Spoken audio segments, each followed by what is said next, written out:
Frankie had never seen any human eat as fast as Ito did. It was like watching a hyena gulp down a kill as predators closed in.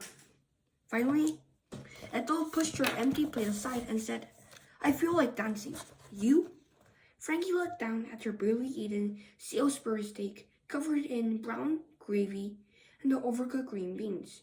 Why had she taken so many mashed potatoes? Dance? How could she dance? Her stomach kept rolling and cramping. She couldn't shake the horror of what she witnessed tonight, nor could she accept her ineptitude. She was, okay. She was nasty and ashamed. She pushed her shirt back and stood up. The mess hall was full of soldiers in bloody fatigues. She was surprised at how loudly they talked and how often they laughed. Frankie wondered how anyone who lived through a massacre could get over it so quickly. She followed Ethel out of the mess. As they walked past the empty stage, Ethel told a story about the Christmas story show at the end, when Bob Hope had entertained the troops. I sent a picture of me and Bob Hope home to my dad. He said he hung it up on the bulletin board in the barn. Told everyone that his girl was saving lives. Frankie wasn't listening. She had never felt less like being around people. She started veering to the left, eager to escape back to her hooch. Ethel took hold of Frankie's arm, as if she'd read her thoughts. "Steady, Frank." At the old club, Ethel pushed the embedded curtain aside. The clattering sound filled in the beat of silence between songs. Inside, there was barely room to sit or stand. Men stood in groups, talking, smoking, drinking. A Stars and Stripes newspaper lay on the floor with the headline, "McNamara's line forfeited along DMZ. The air was gray with smoke." How could they be here? As if nothing had happened. Some still with blood in their hair, drinking alcohol and smoking. Whoa, Frank, you're breathing like a racehorse. You don't want to veer back through the crowd toward the doorway. "Hey, pretty mamas, don't leave us," someone yelled out. "Was it something we said?" "I'll put my pants back on. Come back." The two women walked past the latrines and the empty shower stalls and came to the row of hooches. Opening the door, Ethel had pretty much pushed Frankie up the steps from the wood-slatted walkway and into the dank, dark, fall-smelling hutch.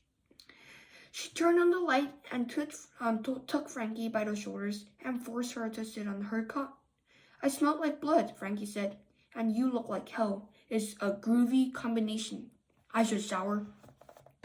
Ethel handed Frankie a Coca-Cola, and they sat down on Frankie's cot, side by side, shoulder to shoulder. Frankie looked up at the horse and barn pictures tacked over Ethel's coat and felt a pang of grief. "My brother and I rode horses a few times. I loved it. I got my first horse when I was 4, Chester the Chestnut," Ethel said. "Mom used to saddle him and set me on his back and garden. I still have to dream of us sometimes." "She's gone. Breast cancer." "Please don't say you're sorry. I know it's true." "How old are you, Frank?" 21.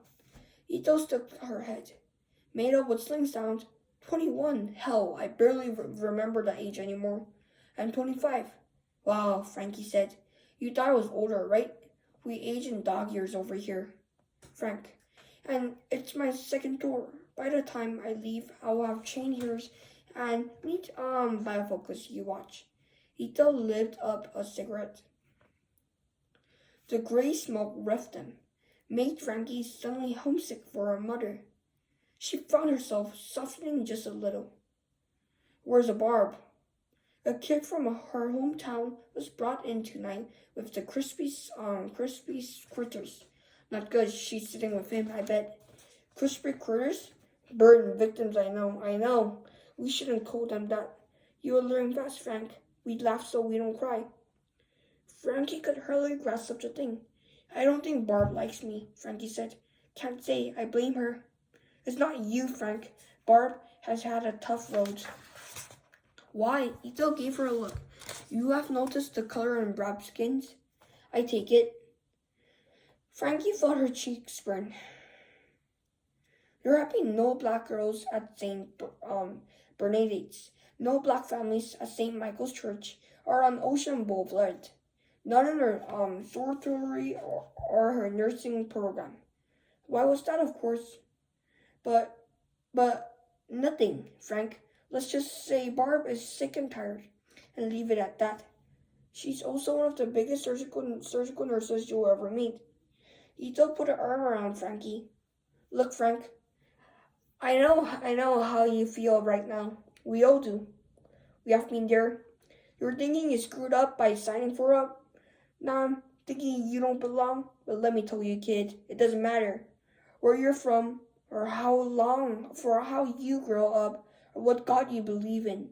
If you're here, you're among friends. We have got you. Frankie lay on her coat, her hair still damp from lukewarm shower, and stared up at the ceiling. Hours had passed this way. She couldn't sleep. Her feet throbbed with the pain of new blisters. Barb's snores filled the small boot hooch. Sounded like the ocean rolling in. Far away, there was a sound of gunfire popping.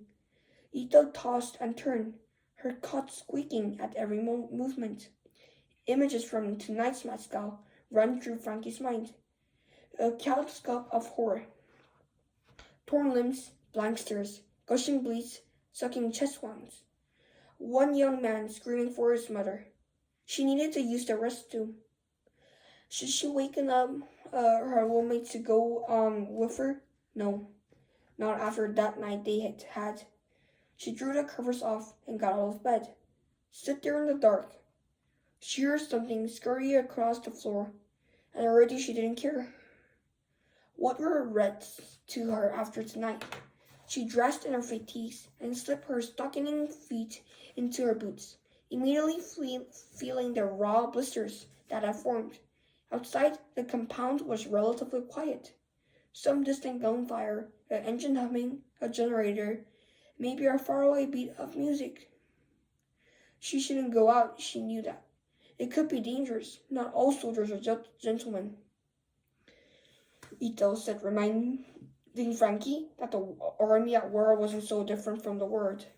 Still, she couldn't breathe in here, couldn't sleep, and her bladder ached with the need to be emptied. The horrible images she'd seen wouldn't let her go. The heat was giving her a headache. She stepped down onto the hard-packed dirt and walked toward the latrines. Off to the left, a shadowy figure stood at a burned barrel, drawing things into the fire. A stench wafted this way. A narrow walkway spread over the ditch, with coils of spike wire on either side. She walked cautiously over the makeshift bridge and ducked into the woman's latrines. When she exited the building, she smelled cigarette smoke and stopped. A lone orange-gold light shone down from post overhead, revealing a man standing not far away, smoking. She turned away quickly, stepped on something that cracked. He turned, the chest cutter. Jamie? In the glorious light, his handsome face looked drawn, even as he tried to smile at her. I'm sorry. You want to be alone, she said. I'll go. Don't, he said. Please. Frankie bit her lip, remembered Ethel's warning about men. This was a lonely place, hidden. She glanced back toward the relative safety of her hooch. You're safe with me, McGrath. He held out the hand. She saw that he was shaking. Hell of a thing for a surgeon's hand to shake, he said. Frankie moved toward him, but remained out of reach. You caught me on a bad night, he said. Frankie didn't know how to respond. A friend from high school came through every day. We played football together, he said. Save me, JC. His voice broke. I haven't been JC in a long time, and I couldn't save him. Frankie could have said the kind of things she heard at family funeral, the empty, shiny words of a stranger. Instead, she said, You were with him when he died. You can tell his family that he wasn't alone. That will mean a lot to them. I know, believe me. My brother died over here, and all we got back was another man's boots. Jamie looked at her for a long time, as if her words had surprised him. Then he tossed down a cigarette, ground it out with his heel. Come on, McGrath, it's late. I'll walk you back to your hooch. He moved towards her. She fell into the step beside him. On the makeshift bridge, he let her go first. At the closed door of the hooch, he stopped. Thanks, he said. For what? Just being there, I guess. Sometimes it doesn't take much to save a man in Nam. And that he gave her false, fleeting smile and walked away. 7. The next morning, when Frankie woke up, she was alone in the hooch. She dressed quickly and presented herself at admin at precisely 0800. She saluted. Lieutenant McGrath, Major. I heard you were much help in the ER as a Tira. The Major said and opened the manila folder. A nursing degree from some small Catholic women's college, and almost no clinical experience, and you're young. She peered at Frankie through black horn-rimmed glasses. What on earth brought you here, Lieutenant? My brother. Never mind, I don't care. But I hope to God you aren't here to say hi to a brother. Major Goldstein pushed her glasses higher up on her nose. The Navy and Air Force won't even let a girl like you in, Nam. They require training. She closed the folder, sighed. Anyway, you're here, and ready and prepared. We're here. I'm assigning you to Neuro, night shift. How much damage can you do there?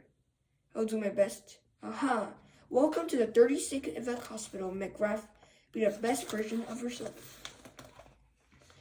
Housed in a consent but near the OR, the Neuro ward was a brightly lit domed space, but with striker frame beds. Frankie had never seen the specialized beds before, but she's learned about them in school and in basic trainings.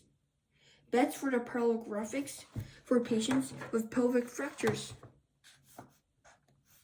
burn patients, or others who couldn't handle much manipulation. 2 rows of bed were separated by a wide aisle. Metal tubbing ran the length of each wall for hanging IVs. The amount of equipment at each bed was staggering. Ventilators, cooling blankets, monitors, IVs. Frankie didn't even recognize most of the machines. The overhead lights were blaring bright. She heard the woo thunk of ventilators, the buzz of EKG monitors. In the front left corner, an older man in faded fatigues sat at a desk, writing.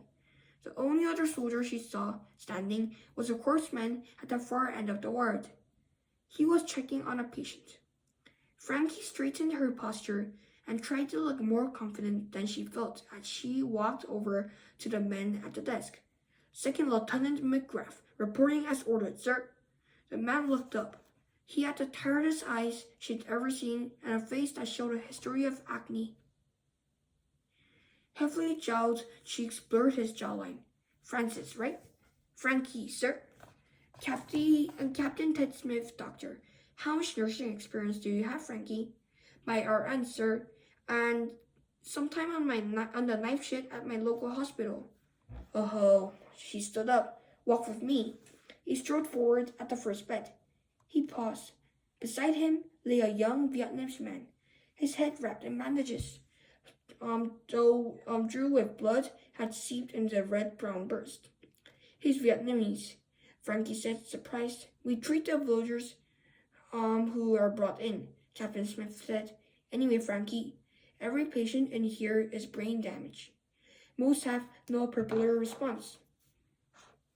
You know what that means? Before she could answer, he took a slim flashlight out of his breast pocket and shone it into the patient's eye.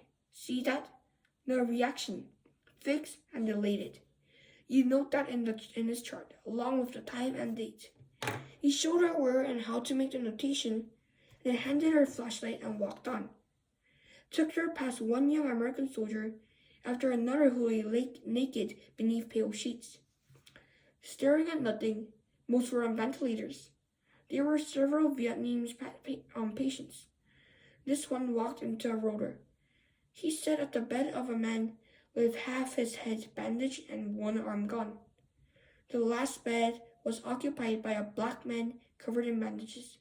He writhed, babbled unintelligibly. Then he screamed as if in pain. He's not comatose, but not fully conscious either. He has a chance at some kind of recovery. Most don't, honestly. You have to love the skills to save their bodies, but not their lives, Captain Smith said. Frankie looked out over the many beds. A split sea of white and metal and men and machines. Each one someone's son or brother or husband. We monitor and change dressing and keep them breathing until they can see a neurologist at the 3rd Field Hospital. You will learn to see subtle changes in their conditions. But this is an evac hospital. They won't be here long. Can they hear me? Good question. Yeah, Frankie, I think they can. I hope so anyway. You can start an IV. In theory, sir. She filled her own incompetence like a scarlet letter on her fatigues.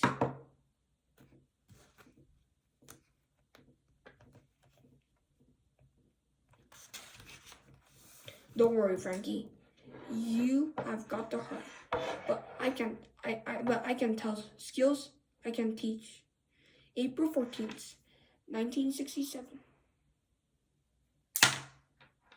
Dear Mom and Dad, hello from 36 Avocation Hospital. I'm sorry it's taken me so long to write. It's hard to express the spirit of life over here. I'm either terrified or exhausted most of the time. When my head hits the pillow, I'm out. Turns out you can learn to sleep through anything if you're tired enough. I've been focusing on improving my nursing skills, which were, to put it kindly, subpar. I work long hours on the neuro ward, where I have been assigned. I'm learning so much.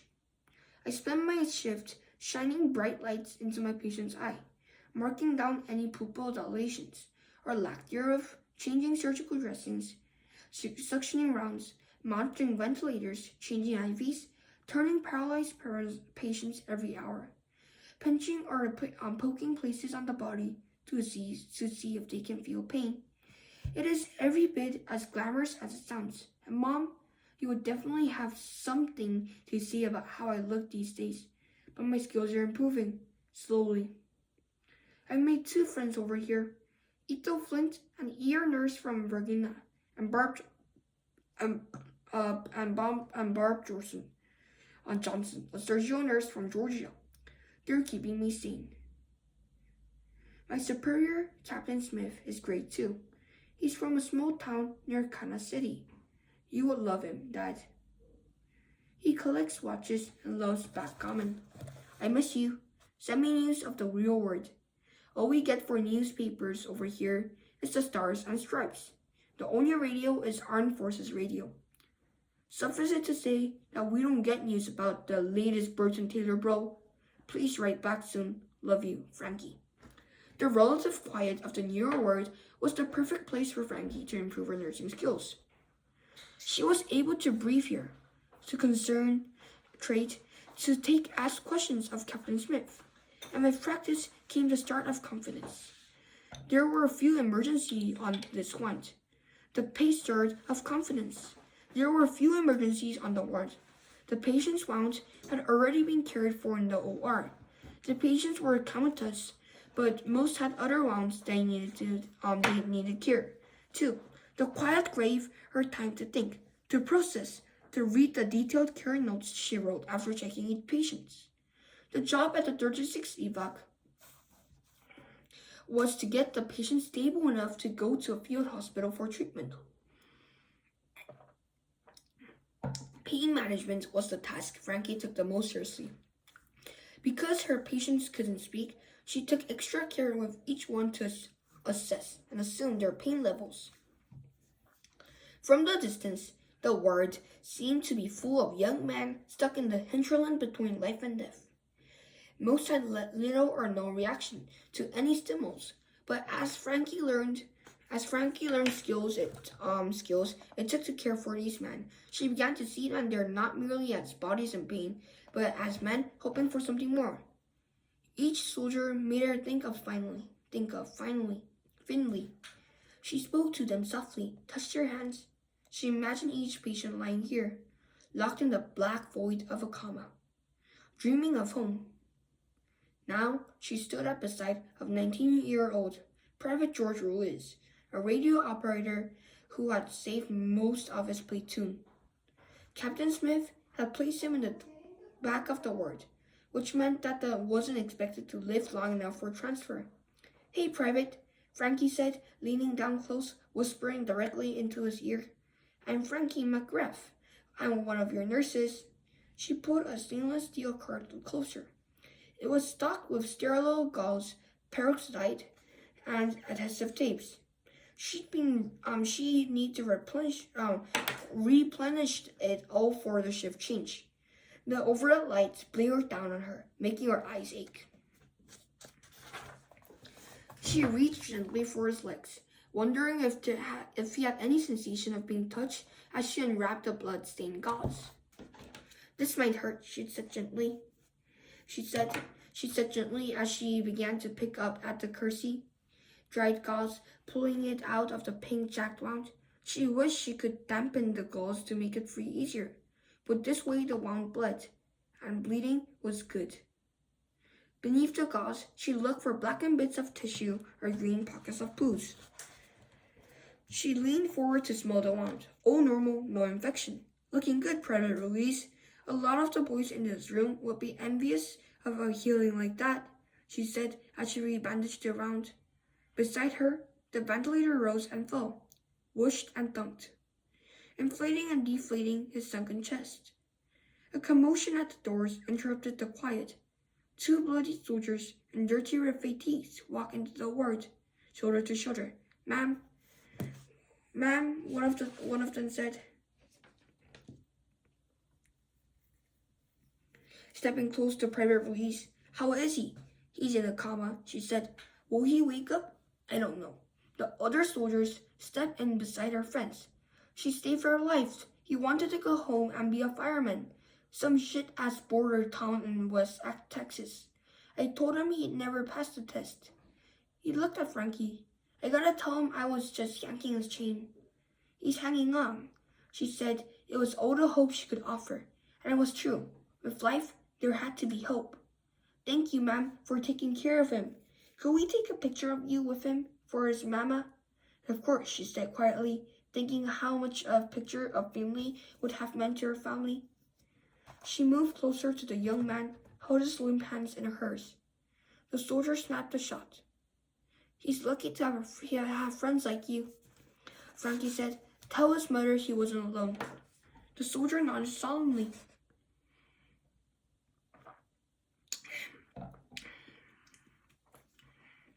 One of them took a pin off his pocket, insignia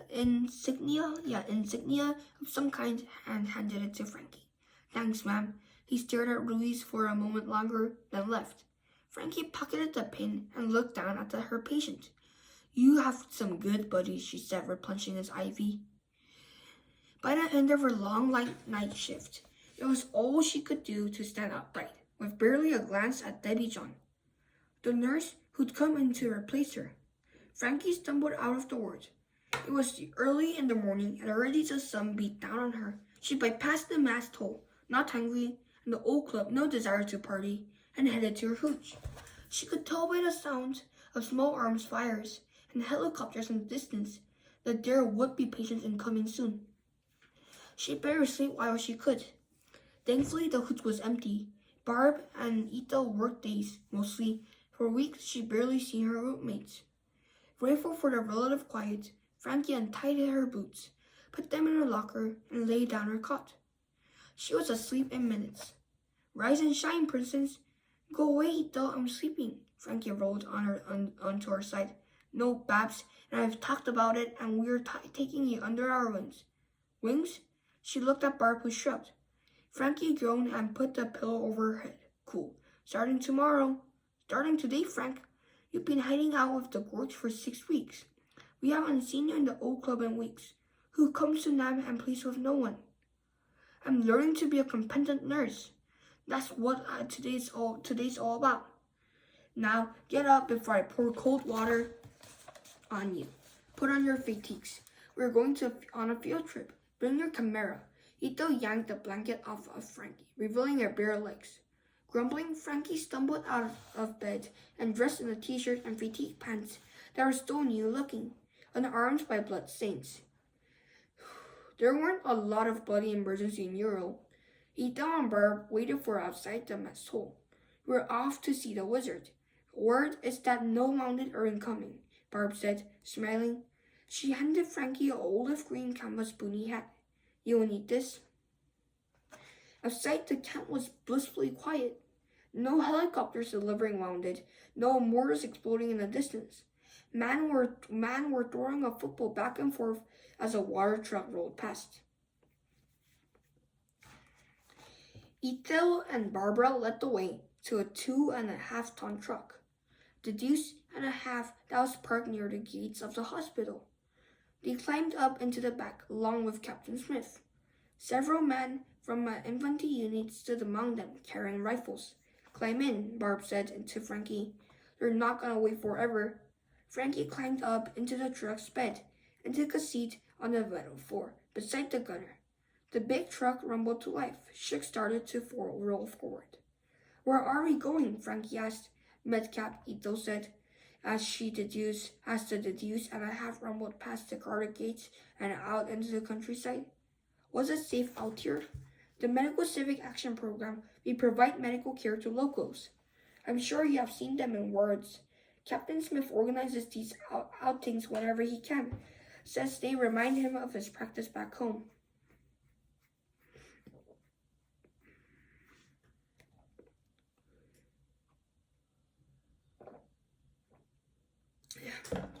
So currently, we are on page 66 of the book The Woman by Christina Hanna, and this doesn't mean that I'm finishing right now.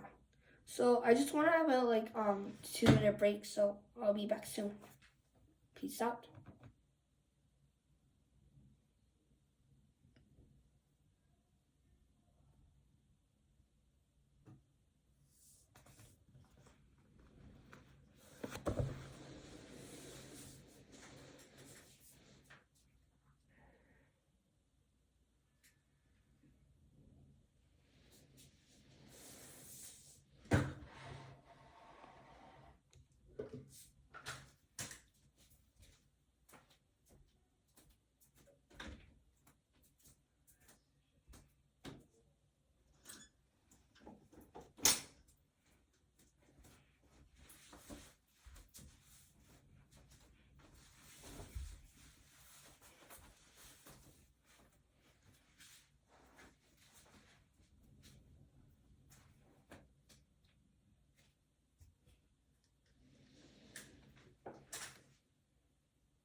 Hello once again.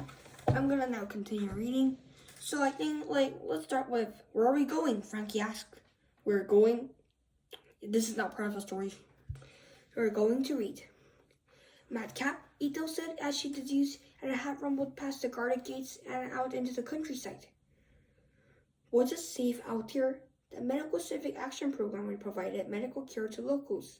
I'm sure you have seen in the words. Captain Smith organizes them outgoings whenever he can, says they remind him of their practice back home.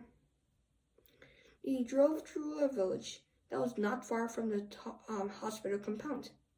Saw fatigues and uniform and olive green t-shirts hanging from laundry lines. And then they were out in the country jungle. To the left, dirty brown river to the right. A bunch of kids floated downstream on a tire, laughing and showing each other. Frankie used her Polaroid and snapped a photograph of a young boy herding a blackwater buffalo along the water, and one of an old woman dressed traditionally in a long split tunic over slim pants, which Frankie had learned was called a aotai, carrying a woman-made basket full of fruit. Count. 10, 8, 7, 6, 5, 4, 3, 2, 1, and that's 30 minutes as practice. So I'll come back with 40 minutes next time, and hope you enjoy. Thank you. Remember to like and subscribe.